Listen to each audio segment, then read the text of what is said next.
What's up, everybody? This is Gary Holt from Exodus and formerly from Slayer, and you're listening to The Razor's Edge.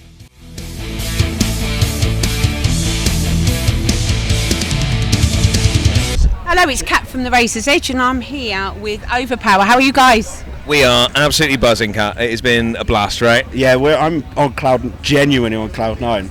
Yeah, this is like the free serotonin. My brain's just swelling. It's amazing. Feels like a dream. So for people who've not heard of you before, tell us a little bit about yourselves and what you sound like. Okay, so we are a hardcore thrash crossover band from the southwest. A lot of Slayer influence, a lot of kind of like old school 80s thrash, like the real stuff.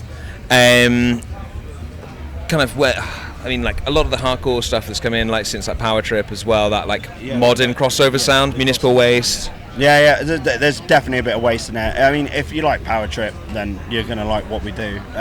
We've definitely got a metallic edge as well, which I think makes playing something like Bloodstock a lot easier for us because we're not leaning too hard one way or the other. We're just straight down the middle. The hardcore kids love what we do. We always get the moshers out. And then when we play metal shows like this, when you got a row of 4 or 5 people at the front banging their heads, you're doing something right, surely. Definitely. I think so. I think music's made people move to. Yeah, I think we're doing something right. So what was your journey like getting here to actually play? It took about an hour and a half to drive up from Bristol. I'm sorry. Behave. I'm sorry. We've not actually been going that long. Matt, our singer, and Casey, our guitarist, they started Overpower just before COVID with a couple of other guys. Seb, our drummer, came in just before COVID. Look, Seb's here. It's just turned up. You're not allowed in there. COVID happened. I think they played a couple of shows and then everything just shut down. And there was probably a lot of talk between them, like, what's the point now? Like, we've all been in bands before. We've all done other bits. And then after COVID, you joined. Yeah. Started like ramping it up a bit. Then I joined in 22. All of us have had this mentality, and we kind of still do, that like it's not going to get anywhere and nothing's going to happen with it. Like, this is Last Chance Saloon, like we'll pack it in at some point, but every time we say that, something mental happens and we get asked to do something bigger and bigger and bigger and bigger, and we're just like, all right, we'll give it another year. We'll just, we'll see how another year works out, and then something mental happens. We're like, okay, well maybe the year after then we'll see what happens. So it just keeps climbing. It's amazing at the minute. It's yeah, I've got a more positive outlook. I'm just having a really good time doing it and seeing how far we can push it. But the last few years, things have just really popped off, right? Yeah, like crazy. Genuinely crazy. And the support that we've had. Anytime something good happens for us, there's like nothing but support from the kind of like wider community, which is amazing. It's I don't know. Just feel like really. I'm already humbled at the minute. Yeah. Like, we've literally just had like a couple of people like grab us out there in the VIP bar and just say like they'd seen us a few times and caught us in there, and they're really excited for us. And it's just I don't know. I've never experienced this before, so it's. So it's your biggest gig to date, really, today, isn't it? Yeah, and playing 100%. On the 25th anniversary as yeah, well. Huge. Yeah, it was massive. So when we got the email to do it, I sent an email out in November, just trying my luck. Didn't hear anything and thought, maybe next time. And then the email came through, and I genuinely went to put it in the spam folder on email because I thought it was just some form of just like phishing. We assumed it was a joke. We're like, we're not getting that. I screenshot it and sent it to the lads and was like, someone's trying their luck. And then Casey, our guitarist, opened it. He went, no, this is from Simon. Like, please don't put that in the junk folder in the email. So I opened it up and replied and was like, oh my god, we've been asked to play Bloodstock. And I was on cloud 9 for about 6 weeks after that. I mean, at the end of the day as well, we get to say, oh, yeah, we played with Judas Priest. Well, you on the same poster, darling. Yeah, right. And same day, so we supported Judas Priest today, which is, how many people can say that? I like that thinking. Yeah, how many people can say that? You can buy a shirt with both of our names on the same thing. Is your mum going to frame it when you get home? No, my mum genuinely loves her heavy music as well. She's a big Guns N' Roses fan, big Avenged Sevenfold fan. And I need to talk to your mum some more. You've got her on Facebook. No, I know. Yeah, she keeps adding all the bands. It's terrifying. Your mum's just added me on Facebook. So thank you, Anna, for doing that. We love you, Anna. Yeah, I do. I love my mum a bit. She said if we do play next year, she wants to come. So, and she's never done all a big the festival. mums. So, it'd be wicked. I could not think of anything better than having my mum here with me for this. It would be I just didn't want her to come this year in case it was really bad. Oh, bless you. So at least if we get asked back to do like the Sophie or something next year, at least I can be like, well, at least I know like people can know who we are next year. Well, it gives us a year to practice. Yeah. Have you got any music out currently? We do, yeah. We've got so everything we've kind of done so far has been pretty DIY. We've just released a single with Church Roads, our first single with Church. Amazing people to work with. It's called Terminus. You can check it out now on all major streaming platforms. There may be some new stuff coming. Oh, okay. I don't know. Don't get in trouble. No, don't get in trouble. No, don't get in trouble. But There are things happening, yes. if you did have some new stuff coming out that went onto the Church Road subscription, that would be really good, right? I think that'd be great. It would be really amazing if that happened. So I'll ask Sammy later. Yeah. I'm just not saying it because I don't want an email from Sammy later saying, why are you talking about So let's talk about what the process is like for you guys. So when you're getting ready to record an album, lots of people do things different ways, and it's changed since COVID. People recording from other sides of the world, sending each other tracks. Do you still get in a room and be very traditional, or is it completely different? It's a kind of mix of It's a bit of both. So I do a lot of the writing, and if I'm hearing something, I need to be able to convey that to the guys, right? You know, sometimes it's kind of difficult to explain, like, oh, here's how I'm hearing this going. So I'll kind of track everything down so you can kind of get like a full picture of the sound, what that song sounds like. Get it over to the guys, we kind of work from there, we'll go into the studio, workshop it together. But even the kind of newest release, it's all just been done in my tiny little home studio. I've just had our singer just almost slipped then. I didn't say anything. Almost said something. And we've just had our singer just screaming in our spare bedroom whilst my poor wife is just sat downstairs hoping he'll leave. I'm just going to jump in and say you're like massively underselling how much work you've done on the new stuff. Lou's like quad-tracked all the guitars at home himself. Did most of it. I mean, it pains me to say it as the bassist of the band, but Lou's like, between Lou and one of his good friends have done most of the bass as well, because I've not been able to get up and get it done. Like, it's like everyone's jumped in and done their bit where they need to, and then we took it outside for the drums. Yeah, we did the drums with Tim Vincent, Woodcroft Audio, over at Longwave Studios, and he was just the best to work with, just the coolest guy. And then I don't know, we've really put a lot of work, a lot of time into getting this one sounding good. Just 2.5 years. It's taken a while. Yeah, it's 2.5 years since we put music out. We were writing stuff. Let's just move on. So you're describing yourselves to me as crossover. That's what we would have called you 30 years ago. Yeah.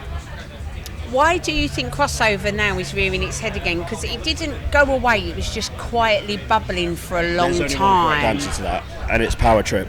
Yeah. It's Power Trip. But they are what Riley and the rest of the guys in Power Trip did, coming like out of the hardcore scene in Texas as well, playing the hardcore shows, playing This Is Hardcore, and then like suddenly being out. I mean, was it Main Stage they opened the year they played here? I watched that live set on YouTube like maybe once a month. Just sit down and watch it. They were the best. They still are. I mean, we actually played with them in Bristol last year. We opened their Bristol date, one of the 2 solo dates they did on that Pantera tour. It was us, our friends in Grove Street, and Power Trip. And as much it wasn't Riley, Seth, their new vocalist, is insane. They changed the game. They made it accessible to like 2 completely different audiences, and made it like okay to be from one or the other. I think it's just the best. Power Trips, like.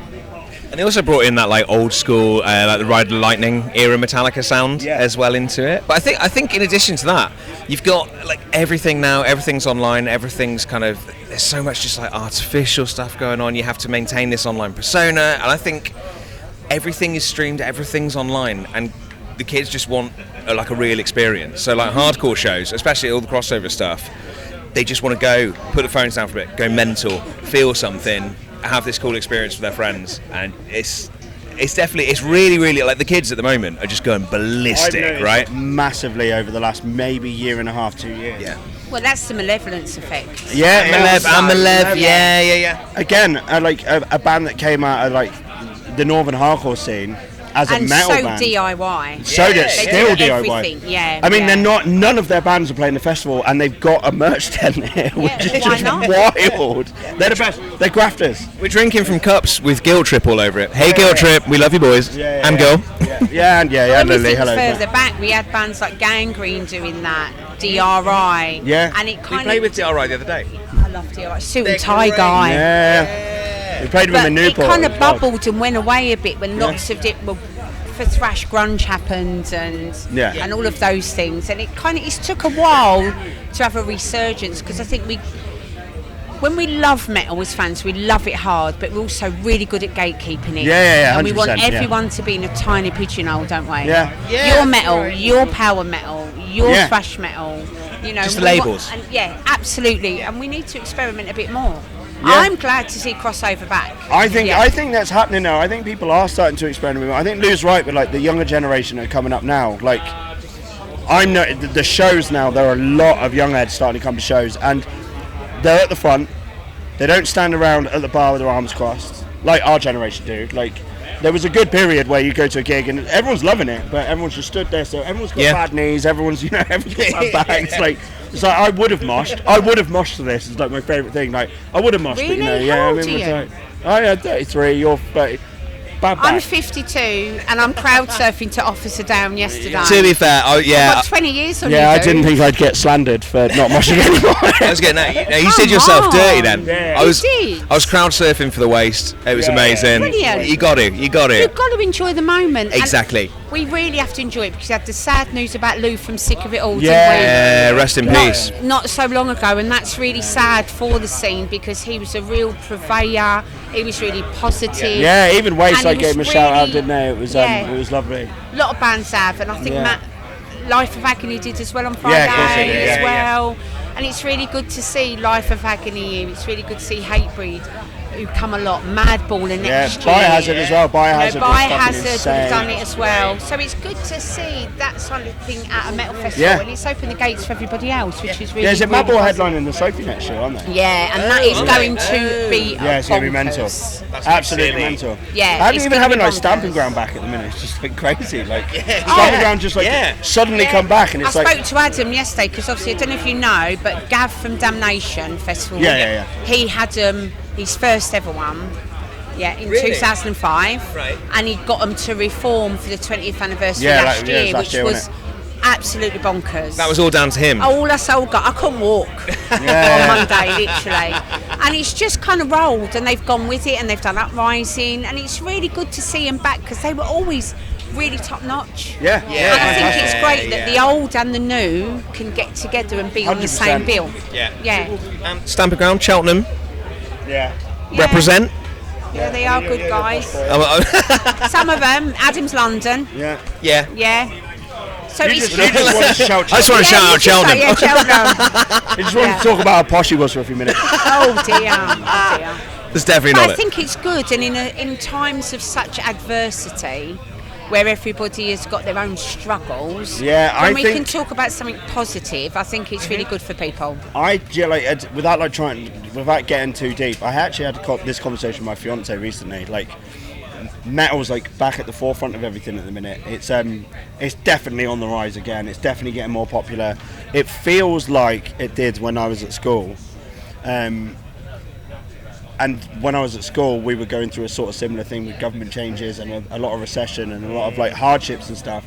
And if anything, like history's proven, is like times of recession and struggle Oh yeah. produces like an awful lot of creativity, and people sort of like pull it back. They're like, no, like I'm gonna swear. We wait the best music. You know, yeah. when People are we're pissed on, off. They're when angry. we're on the you know. ropes. Yeah. Yeah. So we're It starting comes to a see, place like- that means something, Yeah, right? yeah. You're not just writing music to write music. You're writing Look it at because the you've got something to 80s say. with Bad Brains, Cro-Mags, Yeah, exactly during right. the Yeah, Reagan yeah. era. Yeah, when exactly right. We The Lower East Side kind was of- horrendous. It was, yeah. you know, and look what came out of it. Channel that. Yeah. Henry Rollins is a great person Yeah, for yeah, that in all facets of his creativity, you Yeah. know. And although it is terrible what's going on, Yeah, I you think gotta- it's really great that there's some positivity that You've got we to can channel get it, out right? there. You've got to channel it into something creative. Otherwise, people are going to lose their minds, and you know, and people are going to, hurt themselves, and we don't want that. So I'm seeing, again, the young lads. There's so many bands starting now.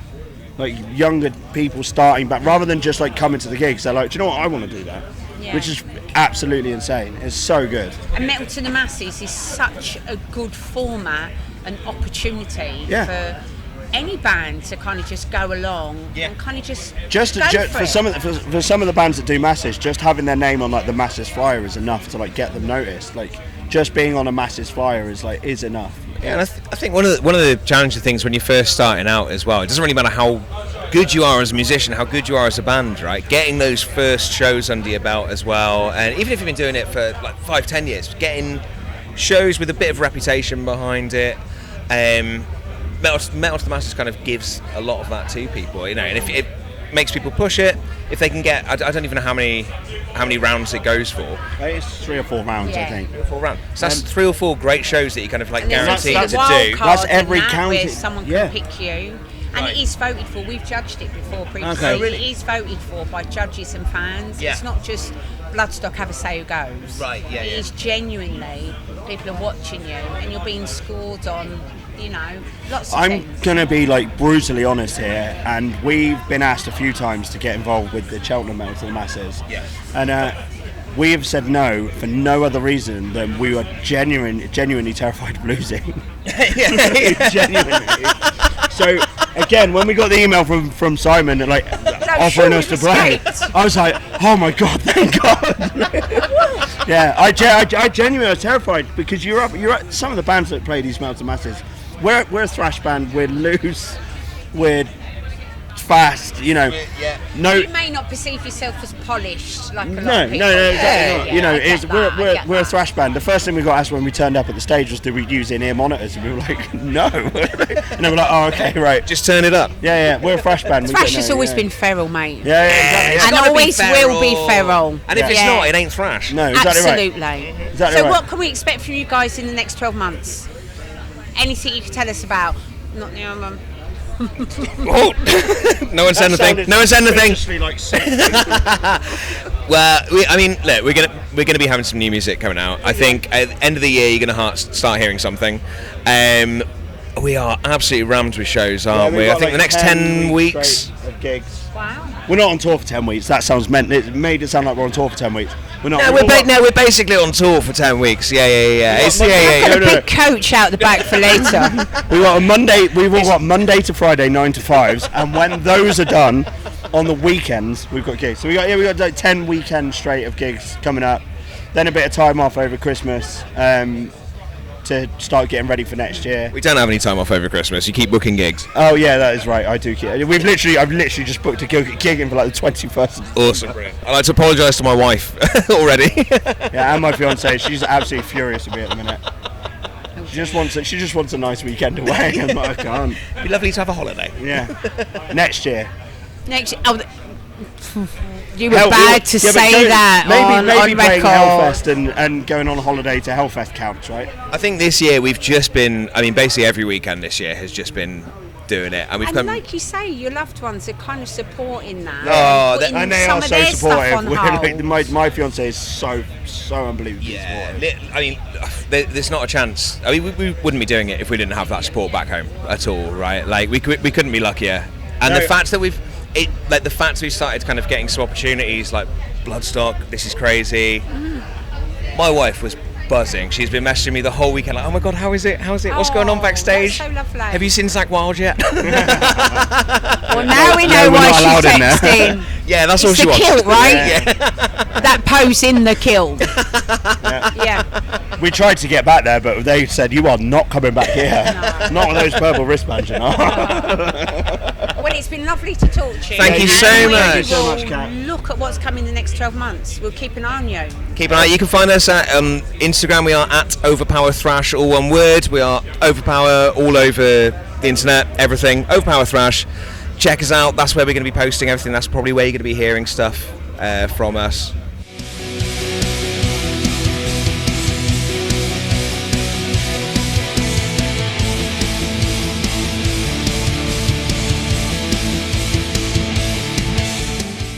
To our channel. For all the latest news, reviews, interviews and more, head over to our website www.therazorsedge.rocks.